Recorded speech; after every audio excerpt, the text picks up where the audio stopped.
தமிழ்நாடே கேள்விப்பட்டிராத அதிரடி விலை குறைப்பு சூப்பர் சரவணா ஸ்டோர்ஸ். பலரும் நம்ம நிகழ்ச்சிகளை தொடர்ச்சியாக பார்க்குறீங்க, ஆனால் சப்ஸ்கிரைப் பண்ண மறந்துடுறீங்க. நம்ம நேயர்கள் மறக்காமல் சப்ஸ்கிரைப் பண்ணுங்க. இனி வரும் நாட்களில் நிறைய அரசியல் பேச வேண்டியிருக்கு.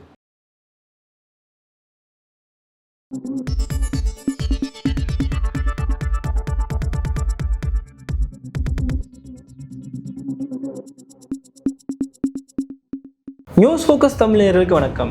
எல்லாருக்கும் எல்லா உரிமையும் கிடைக்கணும்னு போராடிட்டு இருக்க இந்த நாட்டில் எல்லாருக்கும் எல்லா உரிமையும், குறிப்பாக பெண்களுக்கு சம உரிமை கிடைக்குதான்னு கேட்டால் அதுக்கு தானே அரசாங்கம் பெண்களுக்கான நலத்திட்டங்கள் சட்டத்திட்டங்களை கொண்டு வந்துட்டு இருக்காங்கன்னு நீங்கள் சொல்வீங்க.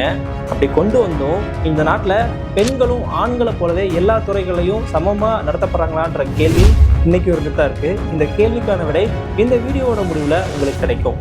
2023 மத்திய அரசாங்கம் ஒரு சட்ட மசோதா கொண்டு வராங்க. அதாவது நாட்டில் சட்டம் இயற்றக்கூடிய அமைப்புகளாக இருக்கக்கூடிய சட்டமன்றம் மற்றும் நாடாளுமன்றத்தில் பெண்களுக்கு 1/3 இடமளிக்கக்கூடிய வகையில் இடஒதுக்கீடு மசோதாவை கொண்டு வர்றாங்க.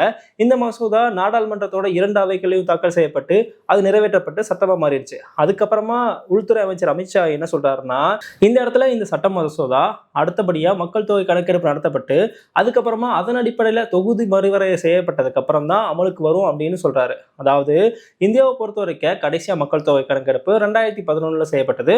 ஒவ்வொரு 10 ஆண்டுகளுக்கு ஒரு தடவை மக்கள் தொகை கணக்கெடுப்பு இந்தியாவில் நடத்தப்பட்டு வருது. அந்த வகையில் 2011 அப்புறமா 2021 மக்கள் தொகை கணக்கெடுப்பு நடத்தப்பட்டிருக்கணும். ஆனால் அப்போ கொரோனாவை காரணம் காட்டி மக்கள் தொகை கணக்கெடுப்பு நடத்தப்படல. அடுத்ததாக 10 ஆண்டுகள் கழிச்சு 2031 மக்கள் தொகை கணக்கெடுப்பு நடத்தப்பட இருக்கு. இதுக்கு முன்னாடியே 2027 மக்கள் தொகை கணக்கெடுப்பை செஞ்சு முடிக்கலாமான்னு அரசாங்கம் தற்போது ஆலோசனை நடத்திட்டு இருக்காங்க.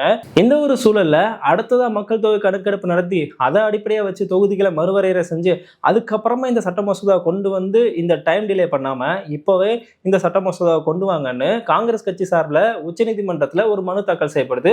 இந்த மனு உச்சநீதிமன்றத்துக்கு விசாரணைக்கு வருது. இதை விசாரிச்ச நீதிபதிகள் இதுல என்ன சொல்றாங்கன்னா, இந்த சட்டத்தை அமல்படுத்துவதுங்கிறது அரசாங்கத்தோட உரிமை, அதுல நீதிமன்றம் தலையிட முடியாது, எங்களுக்கும் சில வரைமுறைகள் இருக்கு. ஆனாலும் சட்ட முகப்புரை என்ன சொல்றதுன்னா, இந்த நாட்டில் அனைவருக்கும் அரசியல் சமூக சமத்துவம் இருக்கு அப்படின்னு சொல்லப்படுது. அதன் அடிப்படையில் வச்சு பார்க்கும்போது இந்தியாவில் மிகப்பெரிய சிறுபான்மையினராக பெண்கள் தான் இருக்காங்க. கிட்டத்தட்ட 48% அளவுக்கு பெண்கள் இருக்காங்க. இந்த பிரச்சனையும் பெண்களுடைய அரசியல் சமத்துவம் சம்பந்தமானது. அதனால இந்த விவகாரத்தில் மத்திய அரசு பதில் சொல்லணும்னு மத்திய அரசுக்கு ஒரு நோட்டீஸ் அனுப்பிட்டு இந்த வழக்கை விசாரணைக்கு ஒத்தி வைக்கிறாங்க. இதுதான் இப்போதே இந்த வழக்கினுடைய நிலை. இந்த சட்டமே பார்த்தீங்கன்னா பெண்களுக்கு, அதாவது சட்டம் இயற்றக்கூடிய சட்டமன்றம் நாடாளுமன்றத்தில் பெண்களுக்கான இடஒதுக்கீடுக்கு சம்பந்தமான மசோதா. இந்த சட்டத்தை அமல்படுத்த சொல்லி தான் உச்சநீதிமன்றத்தில் காங்கிரஸ் கட்சி சார்பில் வழக்கு தாக்கல் செய்யப்பட்டிருக்கு. இப்படி இந்தியாவில் நாடாளுமன்றத்தால் கொண்டு வரப்படுற எந்த சட்டமாக இருந்தாலும் அதில் நமக்கு எந்த பிரச்சனையாக இருந்தாலும் சரி, நம்ம போகிற இடம் உச்சநீதிமன்றமாக தான் இது வரைக்கும் இருந்துட்டு இருக்கு. எஸ்ஏஆராக இருக்கட்டும், சிஏவாக இருக்கட்டும், வக்ஃபு சட்டமாக இருக்கட்டும், இப்படி எந்த சட்டமாக இருந்தாலும் அதில் நமக்கு ஏதாவது பிரச்சனை இருந்தால் நம்ம உடனே உச்சநீதிமன்றத்துக்கு தான் போயிட்டு இருக்கோம். ஏன்னா இந்தியாவை பொறுத்த வரைக்கும் இந்த சட்டங்களை கண்காணிக்கக்கூடிய ஒரு உச்சபட்ச அதிகாரம் கொண்ட அமைப்பா உச்சநீதிமன்றம் தான் இருக்கு. பெண்களுக்கான பிரதிநிதித்துவத்தை கேட்டு நாம உச்சநீதிமன்றத்துக்கு போயிருக்கோம். ஆனா உச்சநீதிமன்றத்திலே பெண்களுக்கான பிரதிநிதித்துவங்கிறது வரையறுக்கப்படாம இருக்கு. ஆமா, உச்சநீதிமன்றத்திலையும் பெண்களுக்கான இடஒதுக்கீடு இதுவரைக்கும் உறுதி செய்யப்படாம இருக்கு. உச்சநீதிமன்றம் 1950 இந்தியாவில் செயல்பட்டு வருது. இதுல கிட்டத்தட்ட 1950 இப்போ 2025 வரைக்கும் 287 நீதிபதிகள் உச்சநீதிமன்றத்துக்கு நியமிக்கப்பட்டிருக்காங்க. இதுல எத்தனை பெண் நீதிபதிகள்னு கேட்டா ரொம்பவே ஷாக் ஆயிருவீங்க. வெறும் 11 பேர் தான். அதாவது இந்தியாவுடைய அதிக அதிகாரம் கொண்ட ஒரு அமைப்பா இருக்கக்கூடிய உச்சநீதிமன்றத்துக்கு 287 பேர்ல 11 பெண் நீதிபதிகள் தான் இதுவரைக்கும் நியமிக்கப்பட்டிருக்காங்க. இது மொத்தமாக பாத்தீங்கன்னா 3.6% தான். இந்த அளவுக்கு தான் உச்சநீதிமன்றத்துல பெண்களுடைய பிரதிநிதித்துவம்ன்றது இருந்துட்டு இருக்கு. இது கவலை அளிக்கக்கூடிய ஒரு விஷயமா பார்க்கப்படுது. இந்தியாவுடைய முதல் உச்சநீதிமன்ற பெண் நீதிபதி எப்ப நியமிக்கப்படுறாங்கன்னா, உச்சநீதிமன்றம் செயல்பட துவங்கி 40 ஆண்டுகள் கழிச்சு 1989 தான் நியமிக்கப்படுறாங்க. 1989 கேரளாவை சேர்ந்த ஃபாத்திமா பிவி என்பவர் உச்சநீதிமன்றத்தோட முதல்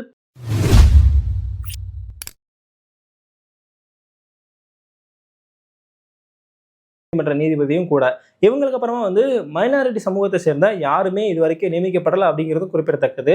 இதுக்கப்புறமா 1994 சுஜாதா மனோகர், 2000 ரூமாபாய், 2010 யான் சுதா மிஸ்ரா, 2011 ரஞ்சனா பிரகாஷ் தேசாய், 2014 பானுமதி, 2021 இந்து மல்கோத்ரா, 2022 இந்திரா பானர்ஜி. இப்படி உச்சநீதிமன்றத்துக்கான பெண் நீதிபதிகளை விரல் விட்டு எண்ணிடலாம். அந்த அளவுக்கு தான் பெண்கள் வந்து நியமிக்கப்பட்டிருக்காங்க. அதுக்கப்புறமா வந்து 2021 வரலாற்றிலே முதல் முறையா இந்த இதுவரைக்கும் ஒரு குறிப்பிட்ட கால இடைவெளியில் தான் வந்து உச்சநீதிமன்றத்துக்கு பெண் நீதிபதிகள் நியமிக்கப்பட்டிருக்காங்க. இந்த முறையை மாற்றி அப்போ உச்சநீதிமன்றத்தோட தலைமை நீதிபதியா இருந்த ரமணா என்ன பண்றாருன்னா, தனக்கு கீழே BV நாகரத்னா, திரிவேணி, ஹீமா போலி என 3 பெண் நீதிபதிகளை நியமிக்கிறாரு. இந்த 11 பெண் நீதிபதிகளுமே எங்கிருந்து வந்தவங்கன்னா இந்தியாவுடைய பெருநகரங்களை சேர்ந்தவங்க, சென்னை, பெங்களூர் இந்த மாதிரியான பெருநகரங்களை சேர்ந்தவங்க. இதுவரைக்கும் கிராமப்புற சேர்ந்த பெண்கள் வந்து இதுவரைக்கும் நியமிக்கப்படல. குறிப்பா வந்து பார்த்தோம்னா இவங்க எல்லாருமே வந்து OBC மற்றும் ஃபார்வர்ட் கம்யூனிட்டியை சேர்ந்தவங்களா தான் இருக்காங்க. இந்தியாவில் பட்டியலினம், பழங்குடியினம், அதாவது SC சமூகத்தை சேர்ந்த ஒரு பெண் நீதிபதி கூட உச்சநீதிமன்றத்துக்கு நியமிக்கப்படல அப்படிங்கிறதும் கவனிக்கத்தக்க ஒரு விஷயமா பார்க்கப்படுது. ஏன்னா இந்தியாவில் பெண்களுடைய மக்கள் தொகை 2011 கணக்கெடுப்பு படி பார்த்தீங்கன்னா 58 கோடி. இதில் தோராயமா SC சமூகத்தை சேர்ந்த பெண்கள் ஒரு 8 கோடி பேர் இருப்பாங்க. 8 கோடி பேருக்குமே வந்து ஒரு பெண் நீதிபதி கூட உச்சநீதிமன்றத்தில் நியமிக்கப்படல அப்படிங்கிறது நம்ம கவனிக்கத்தக்க ஒரு விஷயமா இருக்கு. இது கவலைப்படக்கூடிய ஒரு விஷயம் கூட. ஏன்னா இந்த நாட்டில் நம்ம வந்து அனைவருக்குமான உரிமைகளை பேசுறோம். குறிப்பா SC மக்களுக்கான உரிமைகளை பேசுறதுக்காக, அவங்களோட உரிமைகளை பாதுகாக்கிறதுக்காக நிறைய சட்டத்திட்டங்கள் நம்ம வகுத்துட்டு இருக்கோம். ஆனா சட்டங்களை பாதுகாக்கக்கூடிய உச்சநீதிமன்றத்திலேயே SC சமூகத்தை சேர்ந்த பெண் நீதிபதிகள் இதுவரைக்கும் நியமிக்கப்படல அப்படிங்கிறது கவலை அளிக்கக்கூடிய ஒரு விஷயமா தான் பார்க்கப்படுது. அதே மாதிரி நியமிக்கப்பட்ட மற்ற பெண் நீதிபதிகளோட பதவிக்காலமும் ரொம்ப ரொம்ப குறைவு. இப்போ உதாரணமா சொல்லணும்னா இப்போ நீதிபதியா இருக்கக்கூடிய BV நாகரத்னா அடுத்த வருஷம் உச்சநீதிமன்றத்தோட முதல் பெண் தலைமை நீதிபதியா நியமிக்கப்பட இருக்காங்க. நோட் பண்ணுங்க, நாடு சுதந்திரம் அடைஞ்சு 75 வருஷம் ஆயிடுச்சு. அதை நம்ம இப்போ கொண்டாடிட்டு இருக்கோம். இப்போதான் வந்து உச்சநீதிமன்றத்துக்கான முதல் பெண் தலைமை நீதிபதியே அடுத்த வருஷம் நியமிக்கப்பட இருக்காங்க. இவங்களோட பதவிக்காலம் எவ்வளவுன்னு பாத்தீங்கன்னா கிட்டத்தட்ட 36 நாட்கள் இருக்கும் அப்படின்னு சொல்லப்படுது. இந்த 36 நாட்கள்ல விடுமுறை நாட்கள்லாம் கழிச்சிட்டோம்னா 20 நாட்களும் குறைவா தான் இவங்க உச்சநீதிமன்றத்தோட தலைமை நீதிபதியா பதவியில் இருப்பாங்க அப்படின்னு சொல்லப்படுது.